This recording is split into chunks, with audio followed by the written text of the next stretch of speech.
শারদীয় দুর্গাপূজা উপলক্ষে পাবনার ঈশ্বরদীতে বিভিন্ন পূজা মন্দির পরিদর্শন ও হিন্দু ধর্মাবলম্বীদের সাথে মতবিনিময় করেছেন স্থানীয় বিএনপি নেতারা। ঈশ্বরদী পৌরসভার সাবেক কাউন্সিলর আনোয়ার হোসেন জনি এই কার্যক্রমের নেতৃত্ব দেন। এ সময় তিনি মন্দিরগুলোতে পরিষ্কার পরিচ্ছন্নতা কার্যক্রমের পাশাপাশি ভক্তদের সঙ্গে কথা বলে তাদের খোঁজখবর নেন। বিস্তারিত দেখুন মোহাম্মদ রাকিব বিশ্বাসের তথ্যচিত্রে। শারদীয় দুর্গাপূজা উপলক্ষে পাবনার ঈশ্বরদী পৌর এলাকার 9টি পূজা মণ্ডপে যান স্থানীয় বিএনপি নেতা আনোয়ার হোসেন জনি। তিনি পাবনা 4 আসনের বিএনপি থেকে ধানের শীষের মনোনয়ন প্রত্যাশী জাকারিয়া পিন্টোর দিক নির্দেশনায় এই কার্যক্রম পরিচালনা করেন।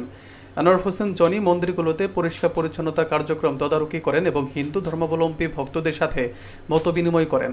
এ সময় উপস্থিত ছিলেন ঈশ্বরদী শিল্প ও বণিক সমিতির নির্বাহী সদস্য আবুল কালাম আজাদ, ওহিদুজ্জামান মিন্টু, পৌর যুবদলের সাবেক ভারপ্রাপ্ত সভাপতি আক্তার হোসেন নিফা, বিএনপি নেতা শফিউল আলম মুকুল, মোহাম্মদ সুহেল হোসেন, যুবদল নেতা বেলাল হোসেন, কলেজ ছাত্রদলের সাবেক যুগ্ম সম্পাদক রুকনুজ্জামান রুকন সহ বিএনপি ও অঙ্গ সহযোগী সংগঠনের অন্যান্য নেতৃবৃন্দ।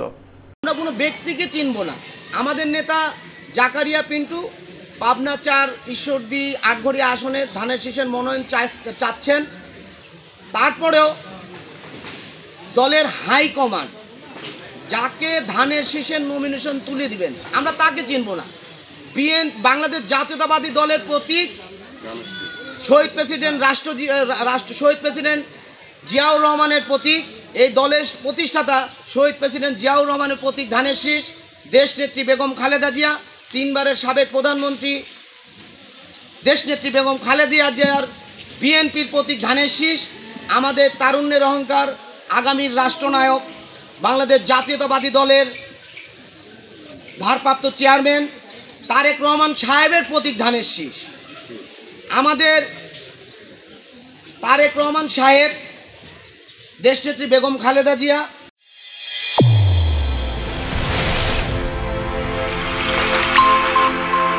চ্যানেল A1 হৃদয়ের স্পন্দন।